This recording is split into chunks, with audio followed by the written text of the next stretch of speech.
Our next session focuses on practical alignment between policy, institutions, and capital systems. Our moderator for this session will be Tendai. She'll be joined on stage by Ms. Mnguni. Is Ms. Mnguni here? She's going to build up. She's joining online. Are we connecting online? Perfect. And then we've got Ayanda Mvimbi, if she can please come up to the stage. Viwe Tini, as well as Ms. Penelope Motshwene, if you can please join us on the stage.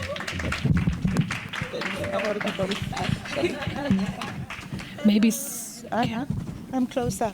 It's only the three of us.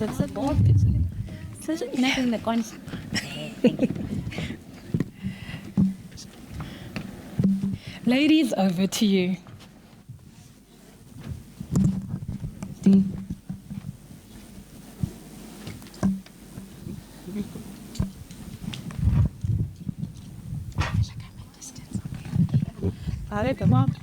I'm going to, yes, no problem. So, good morning once again. So this panel, I'm so excited to be moderating it because it brings together the voices from government, development institutions, finance, investment, and academia as well, to explore how we intentionally align systems and institutions to create sustainable ownership outcomes for women. Our goal today is not to identify the challenges, but to discuss practical pathways, partnerships, and accountability mechanisms that can accelerate transformation. So thank you, ladies, for joining us. I'd like to introduce my esteemed panel.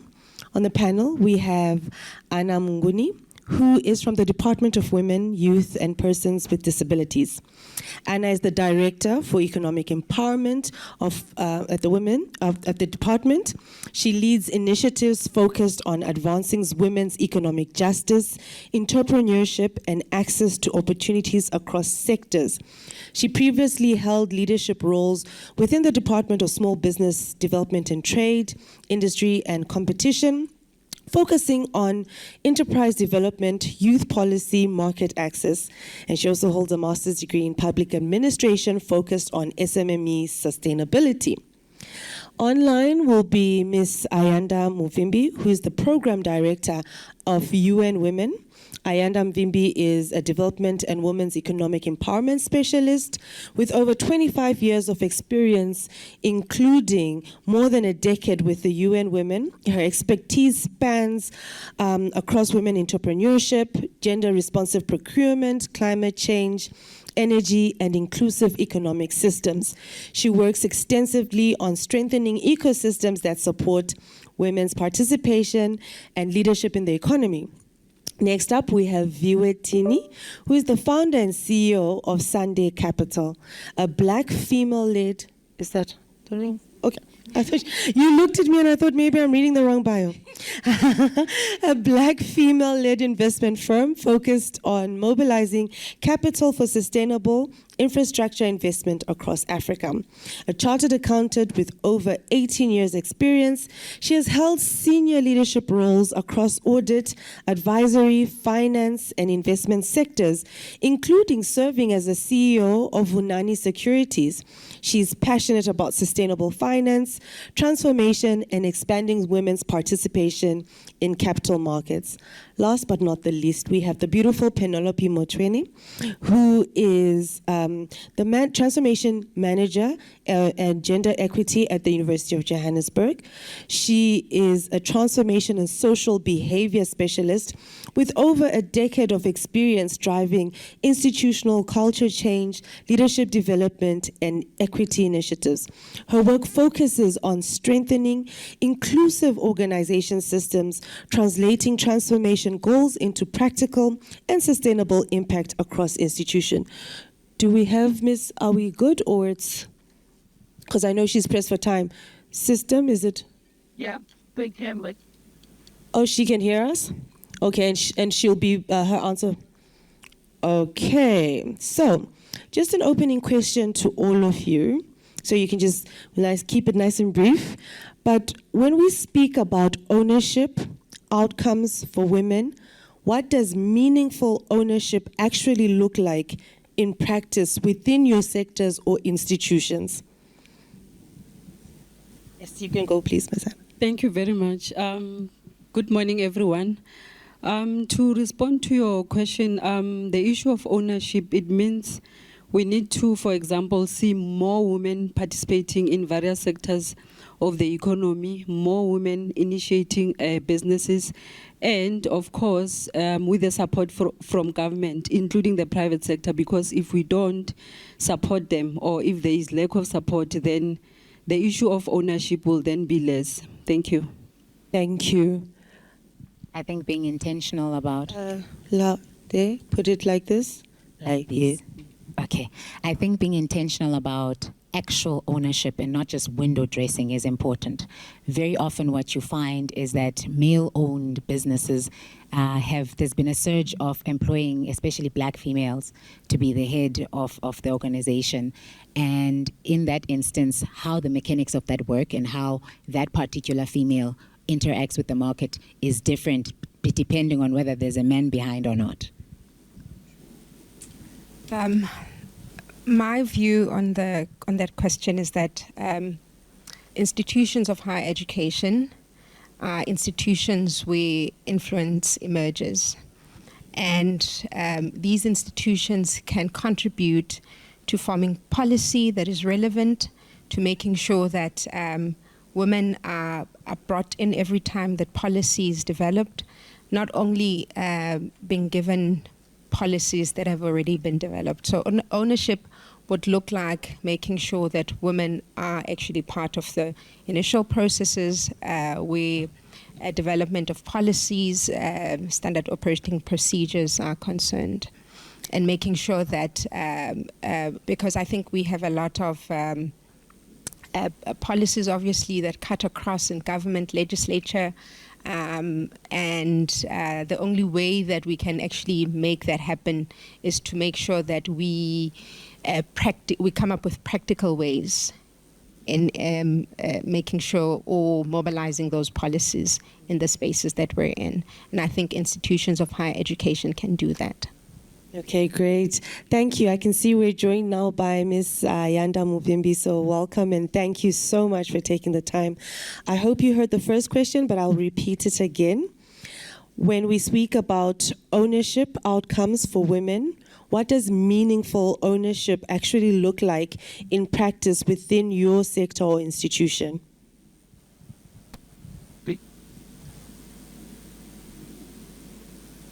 Thank you so much, Tendai, for that question, and good morning to everyone. I think, it's important for me to make a reference to the Sustainable Development Goals, Goal 5 and 8. And Goal 8 has indicators speaking to measuring levels of income and wealth. And so we need to think about what translates to wealth.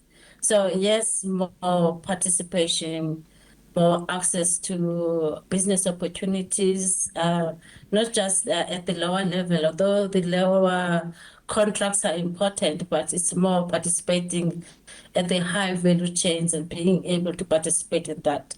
We also need to look at the productive assets, because for me and for you and women, the question of productive assets is very important. It is important because it is the key thing that prevents participation of women in the economy because of less collateral, for example, or to raise capital in order for them to invest more in their businesses and to grow. And so it then presents challenges of or barriers that limit their growth potential to be able to be leaders in the economy and also to be recognized as such, because recognition is another issue. So I think, Amelaka, amongst many things that we need to take into consideration, those are also important indicators that we need to track and monitor for progress. Thank you very much. Thank you so much, Ms. Mvimbi. I think you all said it well, that, you know, we need to really look at having our assets. We need to look at, you know, looking at policy reforms and just making sure that we urgently address the problems and working together. So, Ms. Mnguni, I'm going to ask you, what policy reforms are most urgently needed to move women from participation to ownership within South Africa when you're looking at it in the context of the department? What is the department doing and working towards? Thank you very much for that question. I'm going to align that with our mandate from the Department of Women, Youth and Persons with Disabilities, which is to lead on socio-economic transformation, empowerment and participation of women, youth and persons with disabilities through advocacy, mainstreaming, monitoring and evaluation. So in line with that mandate, what we have done as a department is to develop a strategy called Economic Empowerment of Women, Youth and Persons with Disabilities strategy. We have developed this strategy in consultation with various stakeholders, including stakeholders in the economic cluster departments who have contributed immensely into its development. The aim of the strategy is to unlock economic opportunities for women, youth and persons with disabilities. And we also have its objective, for example, is to address issues of barriers to entry by women-owned and led enterprises, and to also encourage the provision of tailored financial solutions that are inclusive, and to accelerate issues of market access and opportunities, and to encourage women to grow their business at scale. So the strategy is also being used as a tool to promote entrepreneurship, because we all know that we have a high rate of unemployment in the country. So we are encouraging young people, young women, to ensure that they become entrepreneurs so that they can contribute into the economy of the country by employing others. And it is also seen as a tool that responds to the barriers that have previously marginalized women, youth and persons with disabilities in participating fully into the economy, as well as ensuring that they contribute to the national agenda. So using this strategy, it's also a commitment from our department to ensure that women, youth and persons with disabilities are mainstreamed fully into the economy across all the sectors, also including those sectors that are male dominated. So we are using this strategy as a tool to try and move away women from participating to ownership. Thank you. Thank you so much, Mrs. Mnguni, because that excites me when I hear that there's a strategy that you're using to remove these barriers, because there's so many barriers, there's so much red tape that is involved when it comes to ownership for women. And so that's really positive and exciting. Ms. Mvimbi, I'm going to then move to you, because I do know you're also pressed for time. But what role do you think should multilateral organizations and development partners play in accelerating real structural transformation when it comes to this? Thank you again, Program Director, for that question. So I'm going to start by saying that UN Women has partnered with governments, the corporate sector, and civil society organization, women entrepreneurs, in order to leverage on whatever it is happening. For example, our work on promoting gender responsive procurement was designed in such a way that we work with government on policy reform.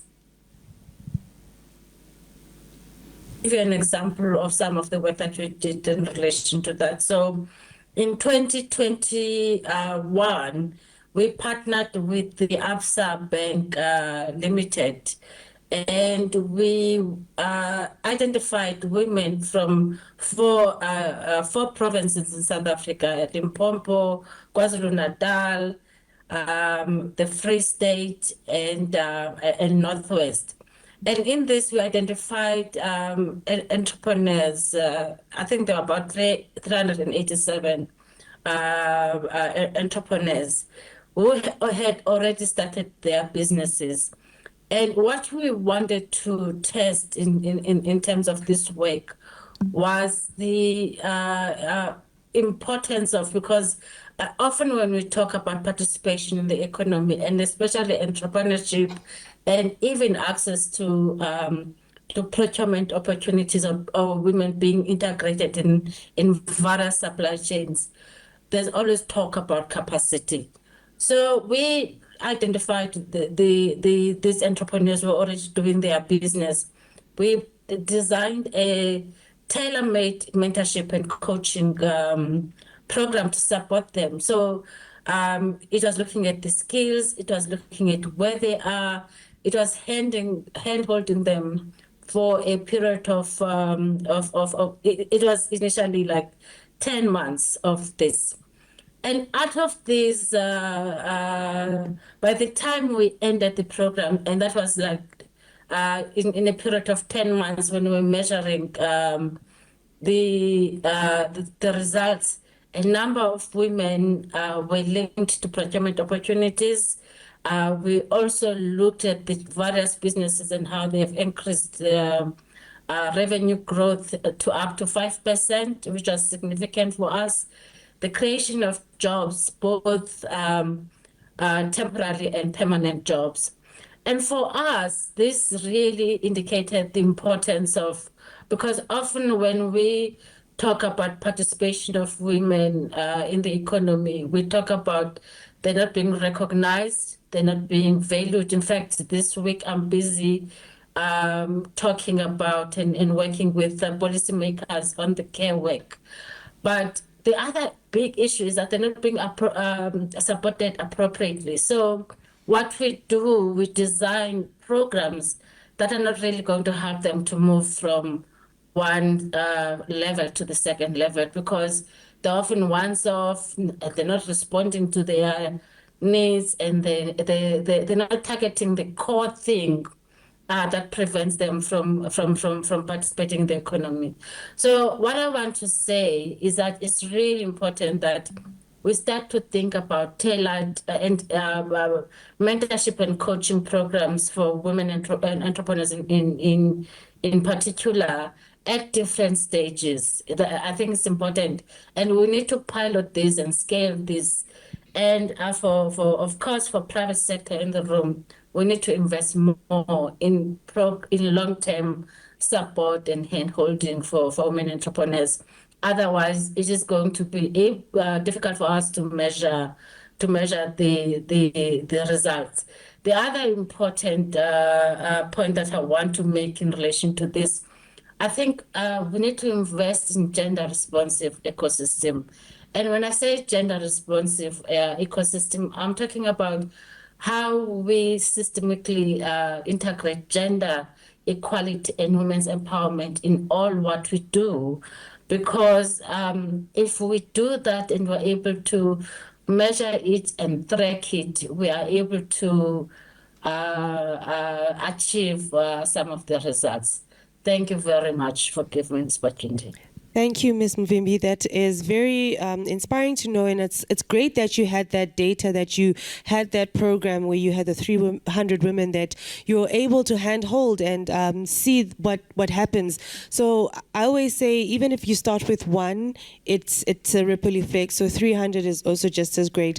And then that moves me to then coming to Penelope, because she was talking about data. So I was just like, how important is research and data in shaping accountability around gender transformation, since you are in the academic sector?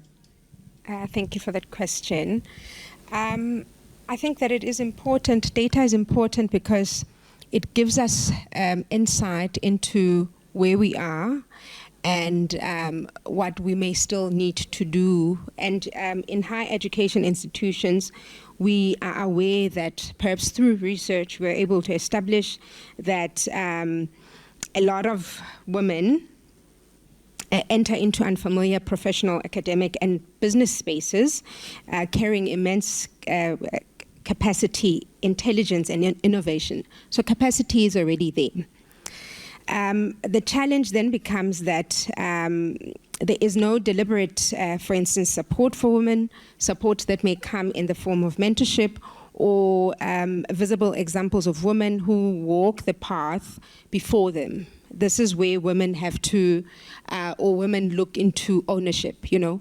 Who are the people or who are the women that we can look at and say, these are the examples of women? And to put a spin on things, we often find that while we work to give women the space to participate and own the processes where they will grow, women find themselves, or we often find ourselves in a space where the pull her down syndrome, unfortunately, contributes to creating limitations where women can prosper. Too often women are conditioned to compete for limited seats and not find that coming together or collaborating will actually work for them. So I think when I was thinking about this whole question, I thought to myself, there are a lot of women that are examples. There are a lot of women that we can look up to or take learnings from. We have a lot of women that indicated or that can demonstrate that I am the first woman to have done this and I'm the first woman to have done that. But I think the biggest challenge is that while we celebrate that women are the first, they are the first professors, they are the first doctors, they are the first business owners to run thriving and successful businesses, we often forget to turn around or stretch our hands as women so that we can hold on to the women that may still need guidance. In educational institutions, I think that, for instance, I'm from UJ, and at UJ, there are different programs that look into developing women for leadership in the institution, developing women so that they are able to manage the spaces that they exist in.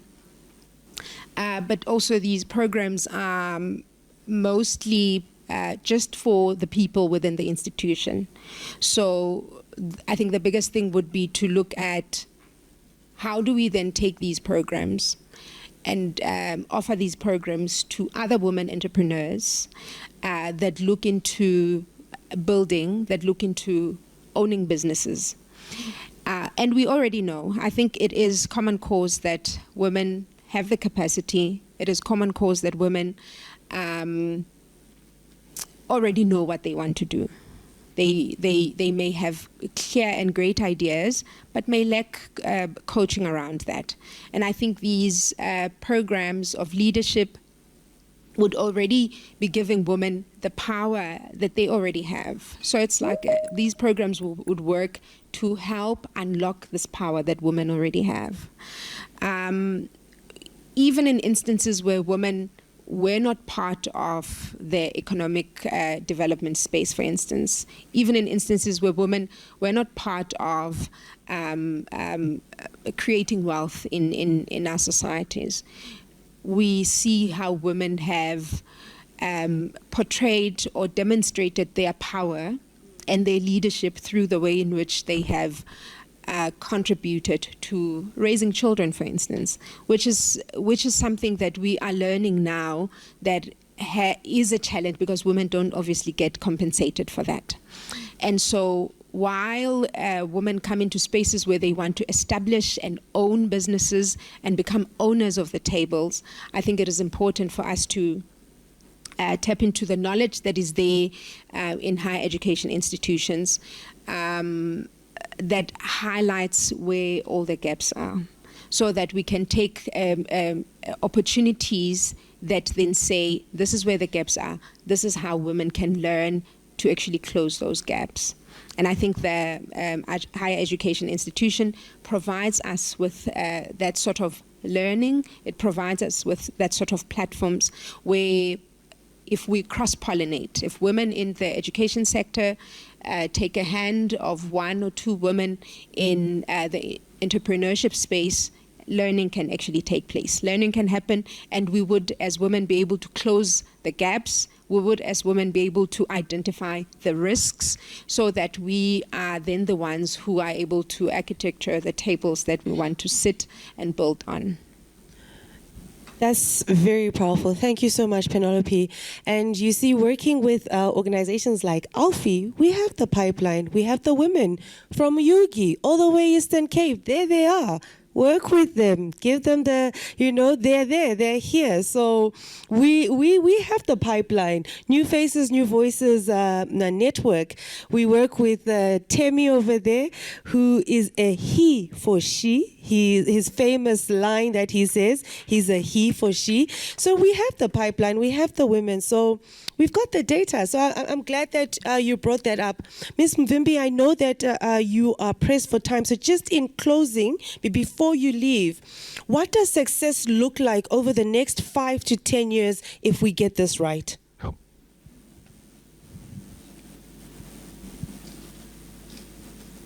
You're on mute. Oh, sorry. So let me start by saying this point that we have talked, and the speakers before us was talking about we have a lot of innovation. We have multi-stakeholder partnerships. What we need is transformative action. And by transformation, I mean fundamental shifts in social structures, attitudes and behaviors, the social norms, because we seem to still be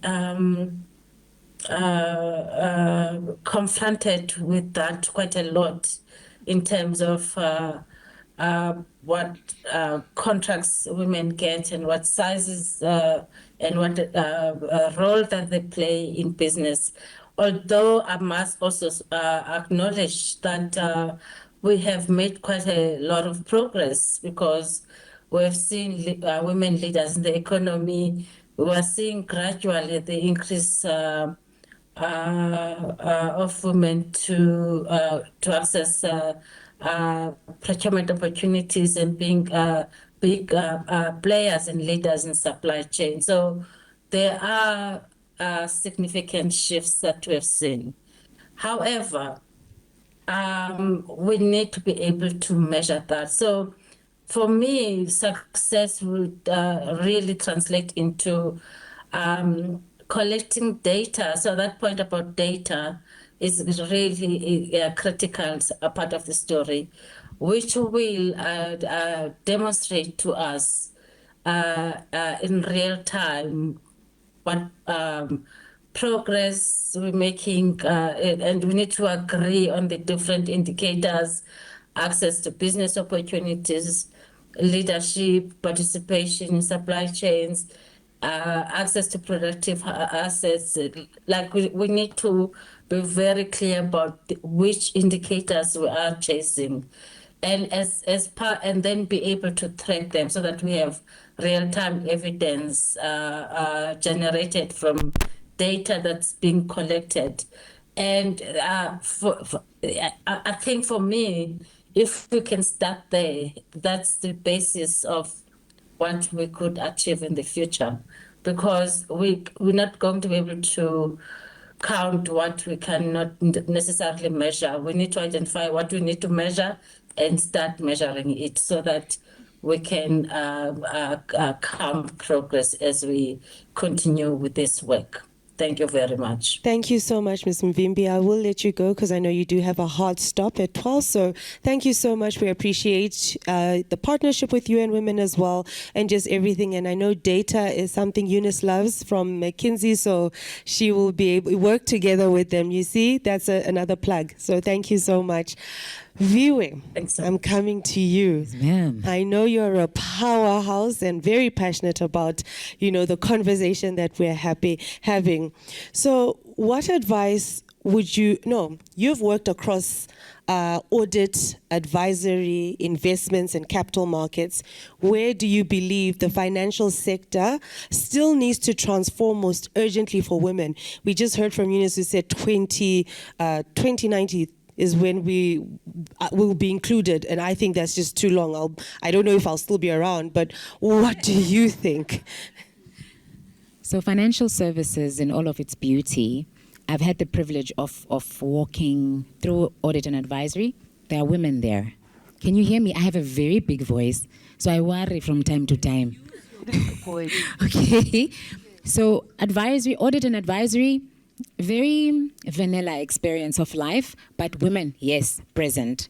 You go into consulting and reporting, yes, women are present. The part of financial services that has the power to change the economy, create economic development, and create jobs is investments. Women cannot be found. When you are a woman in that part of the industry, and then you have the audacity to be black on top of that, you are called a unicorn. I had the privilege of being at the helm of a stockbroking entity, and all of my meetings were gentlemen in blue shirts that were a few shades lighter than me. So there's a significant shortage there, and our reality is that that's where the power is to change the narrative, to change the economy. The other thing that I would like to, you haven't asked, but I've seen people taking liberties here. So let's take. So the other thing that I would like to challenge us ladies to do, we have spoken a lot today and yesterday about what systems need to change, what entities, what institutions need to change. Can I challenge us to first change? Yes. And here's the reason why I'm saying that. There is an inner voice that all of us are walking with because we are socialized that way. We're socialized to understand that we don't take the helm, we don't take control, we are the supporting team. We are the helper. And at some stage, it's a bokoni, ne? All of us were a bokoni at one stage or other. But at some stage, you let society, which by the way hasn't done a thing for you, change your mind about who you are. I've been in a lot of rooms where I hear things like, women need to learn how to network. Women don't have a connection problem. They don't have a network problem. A woman will sit and ugly cry with you on the floor, pray for you in tongues and send you off on your way, and have the audacity to check next week, are you still okay? We don't have a networking problem. We don't have a connection problem. Start challenging the narratives that you are given back to yourself by other people. Your price cannot be determined by someone outside of yourself. Your validation is not external to you. You need to first start with reclaiming your own power. Thank you. You can hear the passion, right? The passion is there with Viwe, and I think it is true. I mean, I remember myself when I started my own business and was fundraising from friends, families, and foes. And then, 3 years in, I went to the bank and I said, I want to get a loan. And they said, because I'm married in community property, I need my husband's permission. And then my husband said, I'm not giving the house for your dream. So, those are the realities that we face as women. Those are the barriers, the challenges that we face. And then at that time, because, you're still young, green, I was like, oh no, yeah, my husband is, so those are limiting beliefs that I had upon myself. So I do get your passion.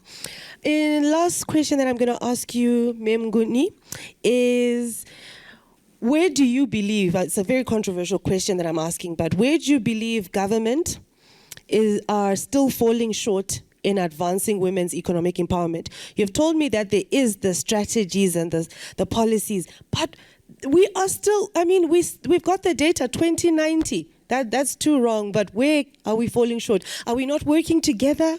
Are we working separately? Just a little, don't be too controversial, but just try and answer it for me. Okay. Good job. Okay, so where do we get, where are the gaps? I think there are a lot of frameworks, policies, strategies that have been developed by government, but yes, there is still a gap, especially for women. I think partly it's because of everybody's doing something, but we are working in silos. We are not coordinated. I don't know what's happening on the other side of the province. Everybody's doing something, so we are lacking coordination. So just imagine if like all the government departments as well as the private sector, if we can be just in one room and come up with solutions on the challenges that are faced by women-owned and led businesses, I'm sure we can change the barriers that women are faced with. So in a nutshell, I think the issue of coordination. Thank you. Great. So I'm just asking now the closing one. It's just, what does success look like? Penny, I'll come to you, Penelope. What does success look like over the next 5 years if we get this right? What does it look like for you? Thank you. Thank you, Tendai, for that question. Success for me looks like taking every other woman with. It looks like creating and developing mentorship pathways that have clear indicators where we already know that if I'm getting into a mentorship relationship, what do I aim to achieve in that? Success looks like making sure that we have access to these women that we look up to these women that have conquered the firsts, so that they are the ones who are able to then share and say, this is how I did it. You can do it this way too. Success looks like bringing these women in leadership development programs to the women on the ground, to the women that have not really taken the path of, say, formal education, women that don't have degrees, but women that really actually have the knowledge. They have women that have the power, women that have these inherent leadership skills. Because a lot of the time we may struggle with, I'm going to the bank to look for a loan, but I haven't really structured what I already have in a way that will favor me as a woman. So success will look like that, because these leadership programs for women will then contribute and assist in making sure that when a woman walks out of this coaching or this mentorship or this women in leadership development program, they have their ducks on the row. That is how success looks like for me. Thank you. Thank you so much. Viwe, I'm coming to you, but not with that question, with the one that, what role can women themselves play in reshaping wealth creation, ownership, and narratives? Because you just talked about saying we've got these barriers. What role? What do you think they can do? Unfortunately, it starts very early for all of us. I think everyone in this room who's female was raised to understand at a very early age that your role is to find somebody to pick you as quickly as possible and make people with that person. And I think that as the new mothers of this generation, we need to be intentional about giving our baby girls back to themselves, giving them their own power, and letting them hear their own voice and hold space for the discontent that will come in households once you start challenging the system. I want to say more things, but now I think no, because I'm going to veer off. Oh, okay. You need to speak to her, network with her at lunch. She's got a lot of passion. Mnguni, I'm coming back to you with the last question, which is also, what does success look like over the next 5 to 10 years if we get it right? And then I'll open up to the floor. I think entrepreneurship. If with the right support, of course, because gone are those days whereby you finish your degree and you are guaranteed you're going to get a job. This nowadays is very tough. So we are encouraging women to enter into entrepreneurship. so that they are able to own businesses and with that employ others. And poverty will be minimized, unemployment will be minimized. So if we can have those numbers that have been mentioned, if they can go down, then that will be a success. Thank you. Thank you so much. Any questions from the floor? Lots of hands up. I love it. I love it. I am seeing the hands going up. I'm going to start there, and then we will go to there, Toli and Boitumelo. Okay, I'm going to ask if you need a mic, you can take that one. Good.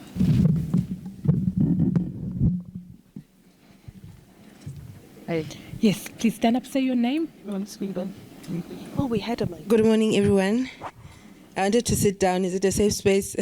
All right. Just on that last point, entrepreneurship, I just want us to double click on that. Earlier on, you mentioned the barriers to entry.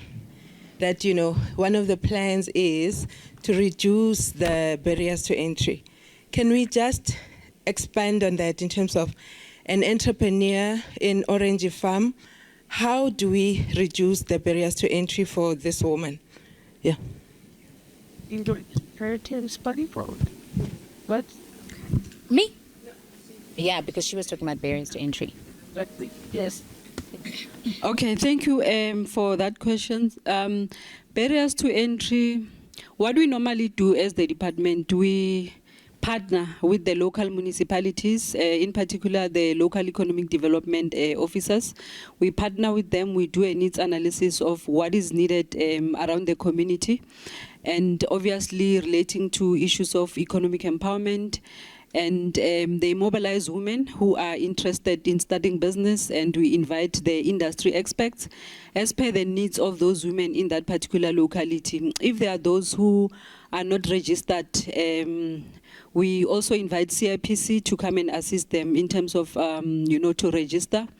And we then have a session whereby women are then shared with information in terms of how to access financial support, how to access non-financial support, and any other need that is business related. Then we try and address those gaps or those barriers in order to ensure that they also are empowered economically. Thank you.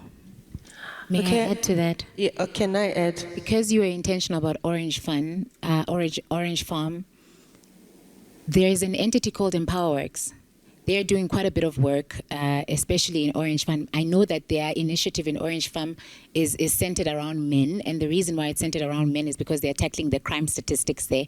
But I do know that they've got platforms like Empower Women, Empower Men, Empower Youth, and they have like a deal room of sorts of the same kind that what we saw here yesterday, wherein they provide that kind of assistance. So please do reach out to them as well.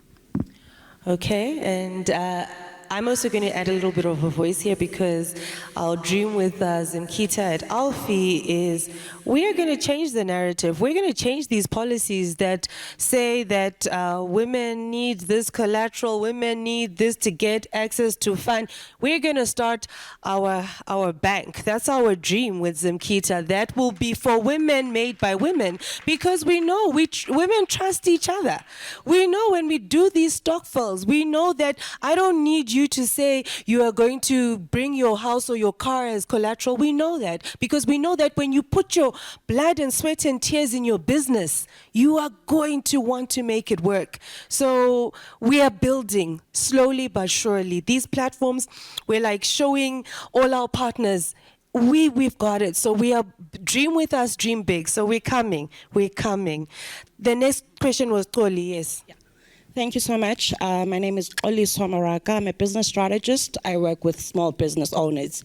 And I think the first thing I want to just say is that entrepreneurship, yes, but not in the current ecosystem, because it is tough being an entrepreneur. For the last 17 years, I've worked with entrepreneurs, and the ecosystem in South Africa in particular, and maybe broadly in Africa, does not support entrepreneurship. So I will really challenge the people that hold the powers to say, let's look at the structure itself, the infrastructure itself, and say, what needs to change? And I think for us, we need to maybe also start with the language. mentorship and coaching has been overly used, and it doesn't move the needle.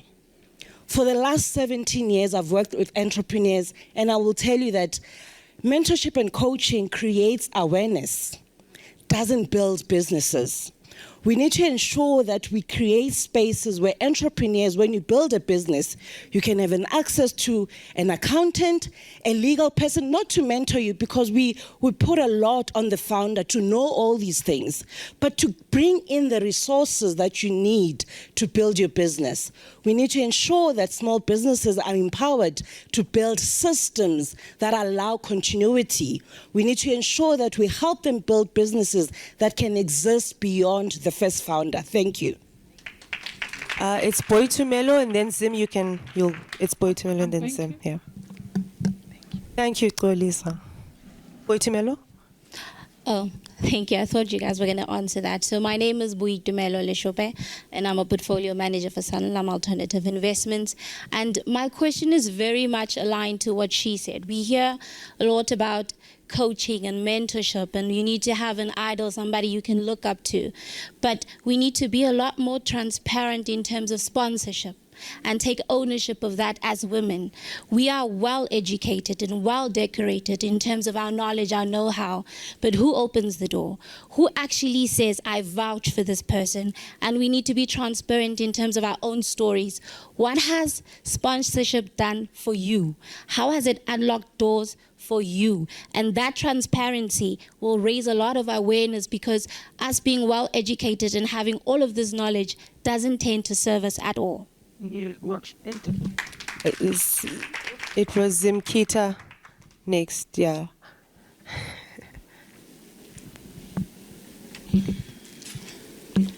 Is it morning or afternoon? Good afternoon, everyone. My name is Zimkita. So what I wanted to say, I think, is to add to what Oli was saying and to what you were saying. Mike Zim. Oh, okay, sorry. So I hear what you're saying, sis, and I am putting a call to action. All those skills were mentioned by Uxoli. If you are an accountant and you are willing to offer your services to entrepreneurs, please talk to us so that we can help women. If you are an attorney, all of them, because we said today it's from dialogue to action to commitments. So I would love those commitments. If you are saying, you raise your hand. I was in a room like this, but with the capital owners last year, and they were saying that we don't find where's the pipeline of women that are looking for funding. I raised up my hand. I said, we work with women, and women are saying there's no money. As AUFI, we are going to bridge that gap. And yesterday, we created a space. Yes. The deal room, we were talking about the deal room, and we are so sorry for those who did not attend, but it's also a learning journey for us. But we created a room. We put 8 entrepreneurs in the room with 6 funders. She was there. And all of them, they got positive feedback. In fact, I think because she was there, but all of them, they left with something, or not really a commitment, in fact, a commitment to say, we want to hear, would love to fund you. Let's have a conversation after this. And as AUFI, we are going to follow up. If they don't get the funding, we want to know why, and we help them. Because we are moving from dialogue to commitments to actions. What we want to see is women owning capital. Right. And Tendai was saying something here about the bank. Yes, we are in the process. We are going to start. We are going to start as a cooperative bank. In fact, they want us to say it's a cooperative financial institution, CFIs. The main aim is women owning the systems. So if you're keen, come, let's work. And we've been saying that we are going to launch our ownership. I think other people They've been saying it, it's not happening. It's not because it's not happening. We are working in the background. We've partnered with Easy Equities to make sure that part of your contributions, they go towards your own investment. But there are legalities that we have to make sure compliance is in place for that. Our main aim as ALFI is to make sure that what we're saying is not lip service, but it is happening, one woman at a time. And not only women in the cities, women in the rural. I'm sure some of you don't even know where Yuki is, where Mount Fletcher is, where Matatiel. Okay, Matatiel, it's better. But, but I want those women. It's not because they don't have money. Yeah. They do have money, but they don't have access. They don't have the knowledge, or they don't know where to start. And I'm going to say this, I always say it to everyone. If you are here today, it's not for you. It's for the other women that you left, be it at home.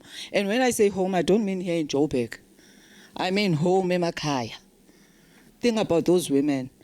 And if you are a woman here, you've got a neighbor. When there's another event, bring somebody along. Don't just want to come and network. What about the neighbor? What about the lady from church that you know that they just need this environment? You never know. Somebody reached out to me last year and said to me, Sissy, you don't know how much you changed my life.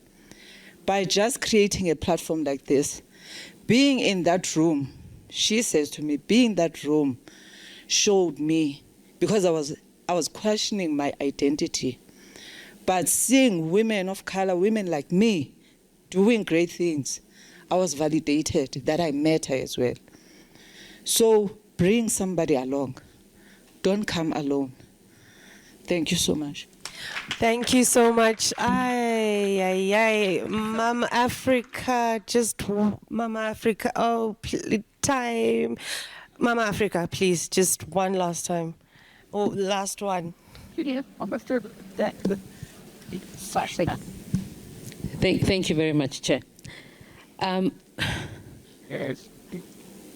like the topic. I own the means of production as a farmer. However, the issue of control remains a challenge. The issue of capital remains a challenge. And while our sisters were talking about call to action, we, as women in here, are the ones who do grocery shoppings. We are the ones who have made the Checkers become a $1 billion rand industry.